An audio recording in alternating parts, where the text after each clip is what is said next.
Welcome back to the channel, everyone. This is Lizzie Bishop, and if you've been here before, you know we share some of the creepiest, most chilling true stories sent in by real people just like you.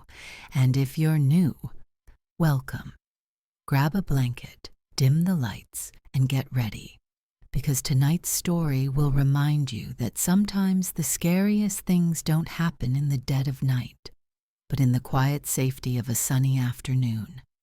This tale comes from a listener who was homeschooled as a child.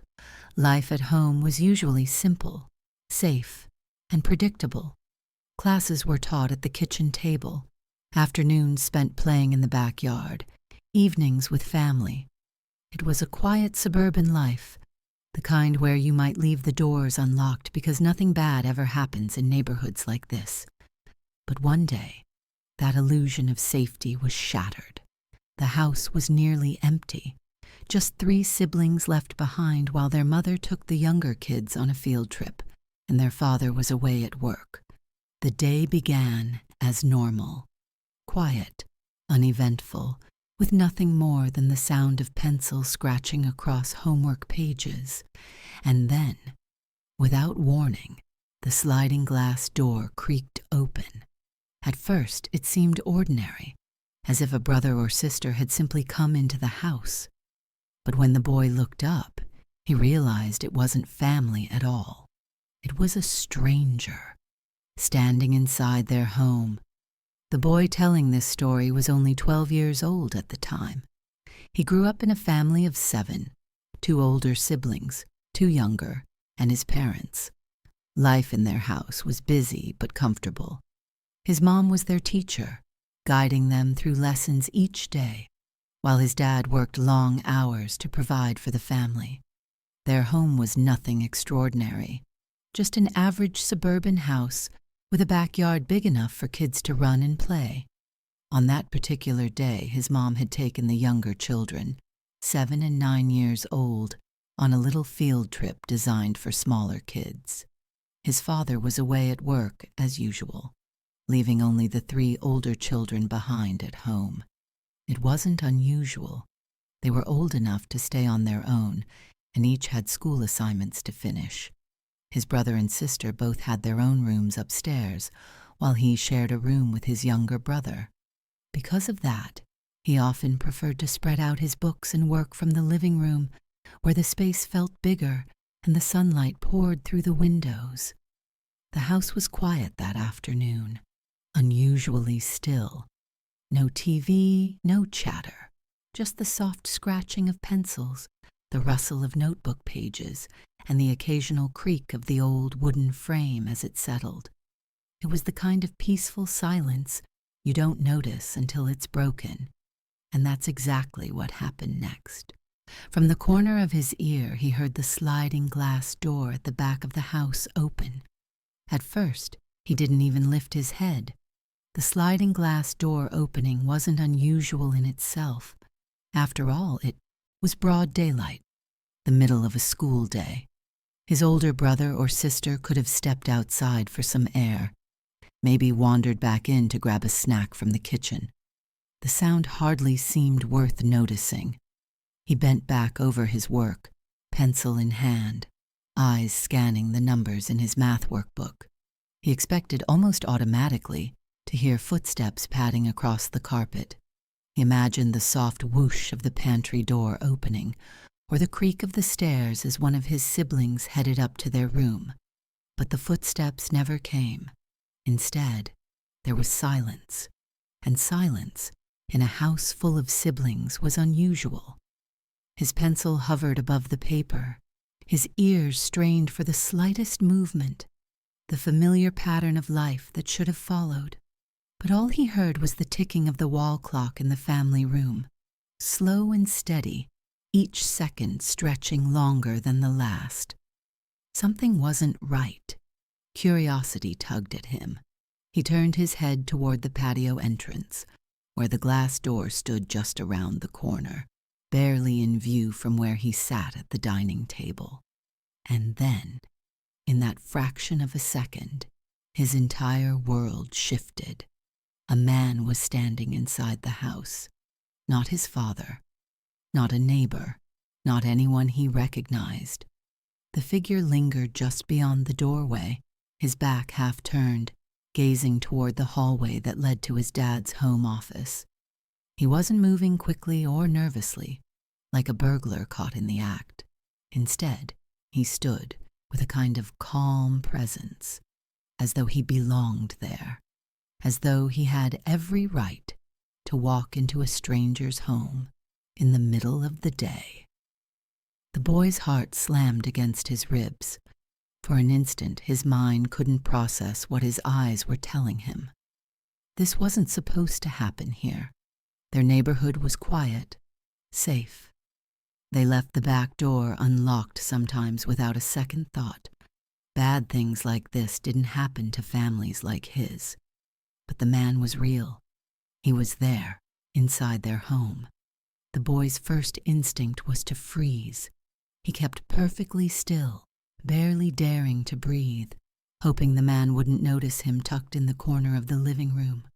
From where he sat, he could see enough of the stranger's profile.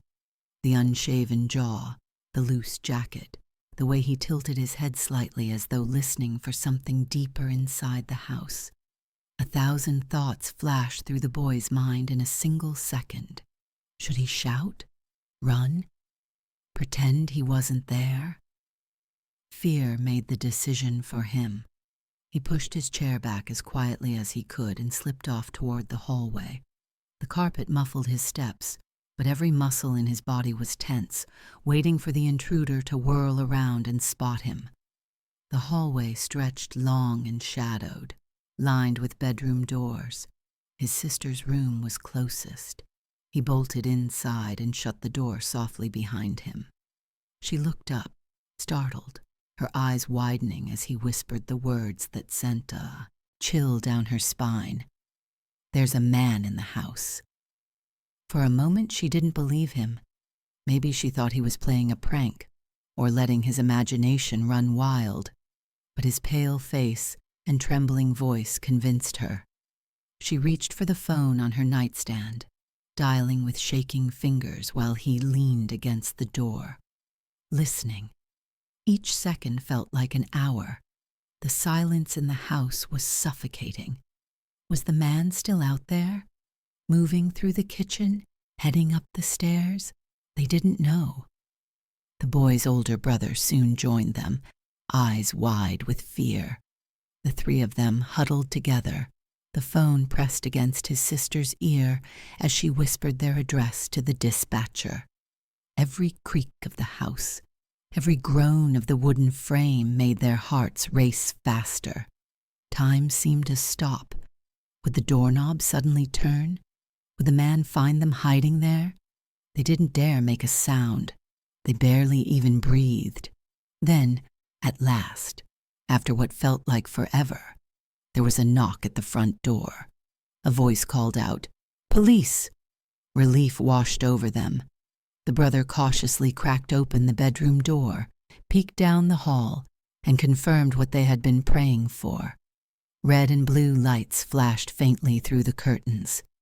They ran to the front of the house, their fear melting into shaky relief as uniformed officers stepped inside.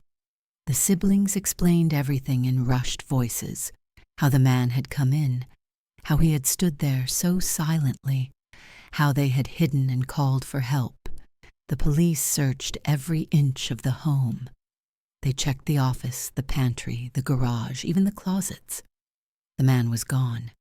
He had vanished as quickly as he'd appeared. The only trace he left was the sliding glass door, wide open. Nothing was stolen. Nothing was broken. And yet the violation was worse than any theft. A stranger had been inside their home, standing only feet away from them, in the middle of the day, and he had disappeared without a trace. From that day on, they never left the back door unlocked again. When he first saw the man, his mind refused to believe it. There, framed by the glow of daylight spilling through the glass, stood a stranger who had no business being in their home. The boy had expected to see the familiar outline of his brother or sister, maybe carrying a book or a snack. But what stood before him was someone entirely unknown, an intruder. The man's posture was unsettling. He didn't seem startled by his surroundings, nor did he move with the hurried desperation of a thief. Instead, he appeared calm, deliberate, as though he had stepped into this house 1,000 times before. His gaze was fixed down the hallway that led to the office, his hands loose at his sides. He hadn't noticed the boy yet. For a few terrifying seconds, the child sat frozen, his mind racing. The man was tall, older, maybe in his 30s or 40s, with disheveled hair and a jacket that hung loosely from his shoulders. His presence felt wrong, like a shadow that had slipped out of place. Even in that brief glance, the boy sensed something dangerous about him. A chill slid down his spine. He realized how exposed he was, sitting at the table in plain sight. If the man turned his head just slightly, their eyes would meet. His pulse pounded in his ears. Don't move, don't breathe. But staying there wasn't an option. Instinct screamed at him to run, to warn his siblings before it was too late. He rose slowly from his chair, careful not to scrape it against the floor, and padded silently toward the hallway. The thick carpet muffled his steps, but each one felt like a thunderclap in his chest. As he slipped out of sight, he cast one final glance over his shoulder. The man was moving now, walking steadily toward the office as if he belonged there. Still, he hadn't seen the boy. Relief mingled with terror as he rounded the corner and bolted into his sister's room. Inside, the air was thick with fear. His sister looked up from her desk, startled by his pale face. He whispered urgently, "There's a man in the house." Confusion flickered across her features, then disbelief. But the look in his eyes convinced her. This wasn't a prank. Without a word, she grabbed the phone on her nightstand and dialed 911. Her hand shook as she whispered their address to the dispatcher, her voice trembling. Meanwhile, he pressed his ear to the door, straining to hear any sign of movement outside. The silence was unbearable. Was the man still near the office? Had he heard them? Was he creeping toward the hallway even now? Moments later, their older brother slipped in, wide-eyed and anxious. The three of them huddled together, speaking in whispers, every sound amplified by the stillness of the house. The boy couldn't shake the image of the stranger. His calm movements, the way he scanned the office hallway as though searching for something specific. He wasn't there to grab a TV or pocket loose cash. No, his behavior seemed more deliberate, more chilling. What had he wanted? Time crawled. Every tick of the clock stretched into eternity. They imagined footsteps on the carpet, the turning of a doorknob, the slow creak of hinges.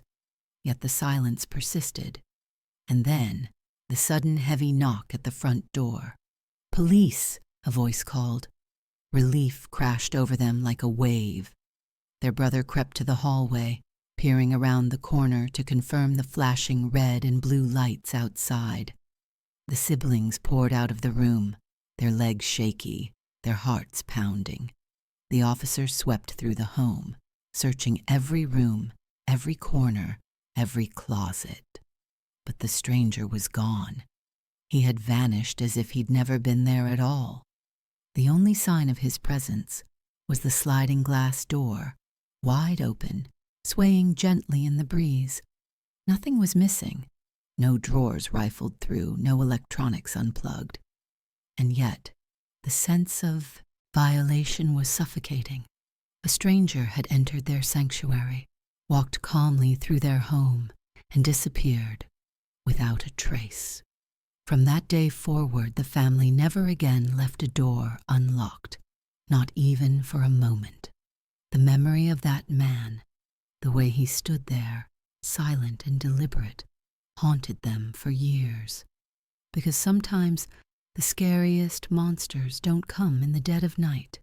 Sometimes they walk right through your back door in the middle of the day.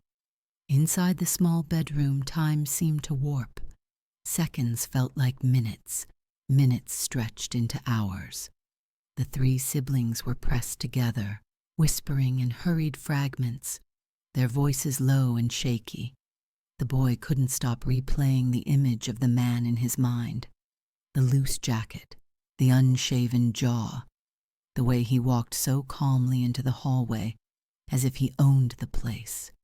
It wasn't the frantic energy of a thief searching for valuables. No.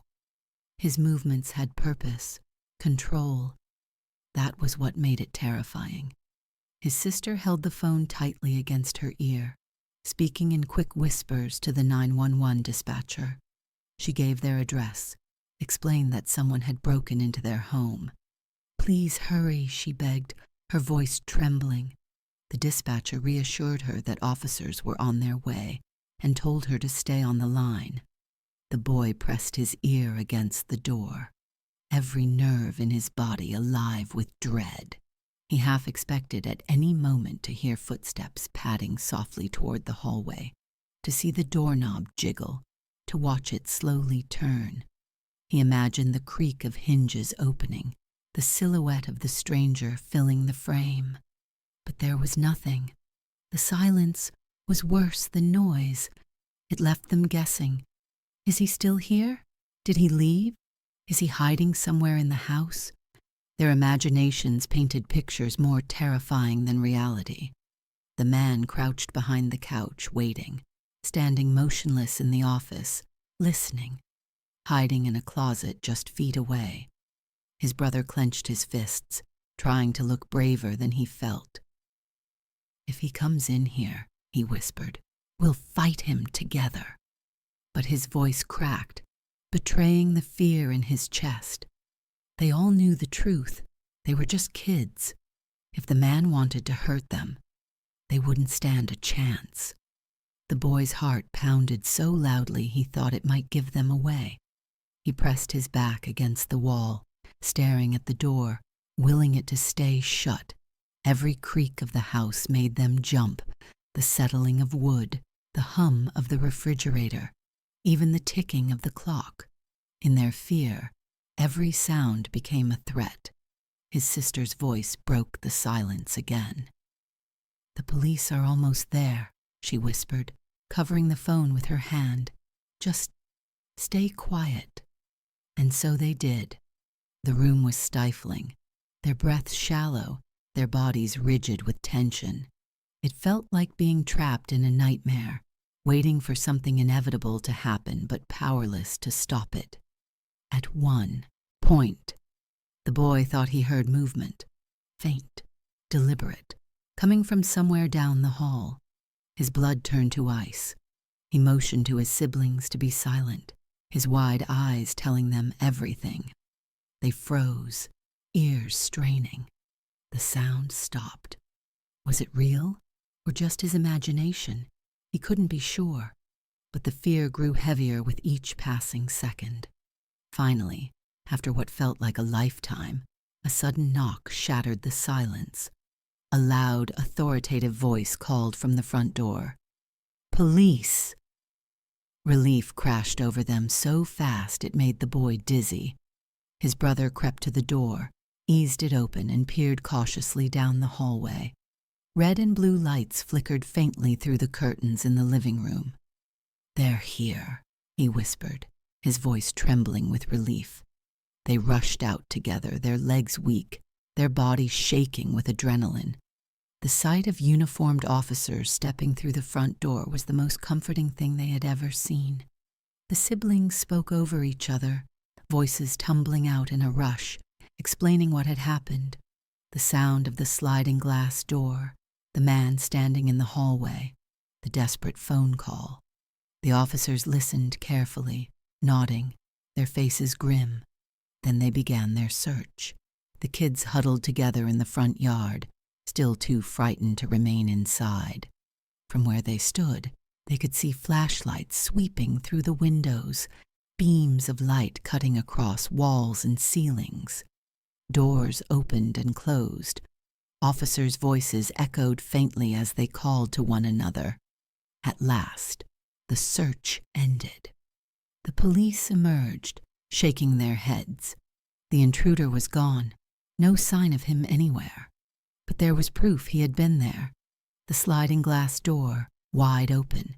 The boy stared at it, the curtain swaying gently in the breeze. It was undeniable. He hadn't imagined it. A stranger had walked into their home, stood there as if he belonged, and then vanished into the daylight. Nothing was missing. Nothing was broken. But the true theft was invisible, the sense of safety they had always taken for granted. From that day on, their house was never the same.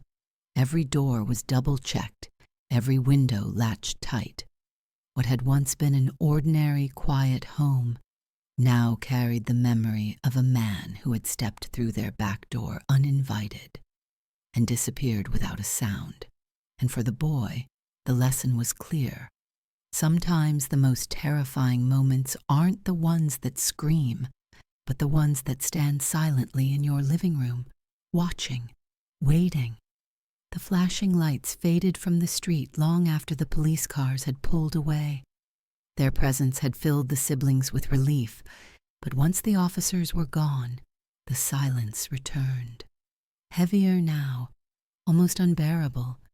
The house, once familiar and safe, no longer felt like home. Every corner seemed darker, every creak in the floorboards sharper.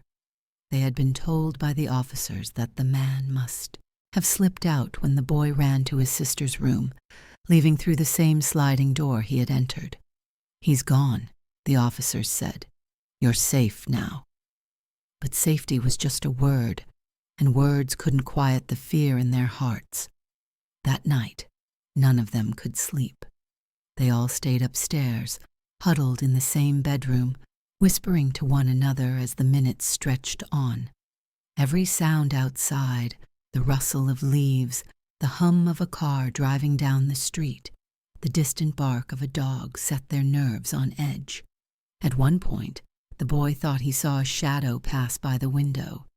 His heart stopped, and he clutched his blanket tighter. But when he dared to peek again, the yard was empty. The hours dragged.